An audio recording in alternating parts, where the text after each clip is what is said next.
అందరికీ నమస్కారం. నా పేరు ఎం ప్రణయకుమార్, మాది నల్గొండ. మేము 3 months బ్యాక్ నాకు ఒక సాటర్డేకి ఫీవర్ వచ్చింది. సాటర్డే ఫీవర్ కాక సండే వచ్చింది. సండే నైట్ 1 o'clockకి వామిటింగ్స్ అయినాయి.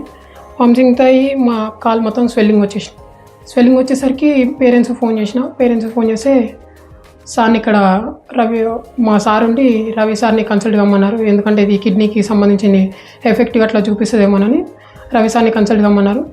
రవి సార్ని 3 months బ్యాక్ కన్సల్ట్ అయ్యాము.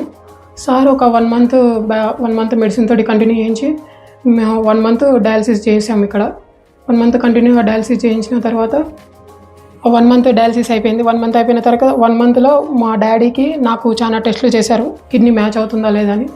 అన్నీ నార్మల్గా వచ్చినాయి, అన్ని టెస్టులు పాస్ అయ్యాం. తర్వాత రవి సార్ ఉండి ట్రాన్స్ప్లాంటేషన్ చేద్దాము, రోబోటిక్ చేద్దాము, అట్లయితే పేషెంట్కి తక్కువ పెయిన్ వస్తుందని చెప్పారు. దాంతో రోబోటిక్ సర్జరీ జరిగింది. మా నాన్నగారు డోనరు, ఆయన ఇప్పుడు డిశ్చార్జ్ అయి ఉన్నారు. ఆయన 2 days బ్యాక్ డిశ్చార్జ్ అయిపోయారు. ఆయన ఇప్పుడు బాగానే ఉన్నారు, వాళ్ళ ఇంట్లో మా ఇంట్లోనే ఉన్నారు. నేను ఈరోజు జూలై 8th నాడు డిశ్చార్జ్ అవుతున్నా. నేను బాగా ఉన్నాను. రవి సారు మా హెల్త్ గురించి బాగా కేర్ తీసుకున్నారు. 2 days బ్యాక్ నుంచి నడవడం స్టార్ట్ చేశాను. నేను ఇప్పుడు చాలా బాగున్నాను. కిమ్స్లో చాలా కేటీయూలు కూడా స్టాఫ్ బాగా చూసుకున్నారు నన్ను. డయాలసిస్లో కూడా జయరామ్ సార్ కూడా బాగా చూసుకున్నారు దగ్గరుండి. అందరూ బాగా చూసుకున్నారు. ఇక్కడ స్టాఫ్ కూడా చాలా పర్ఫెక్ట్గా అంతా మెడిసిన్ ఇస్తున్నారు. టైం టు టైం అన్నీ జరుగుతున్నవి.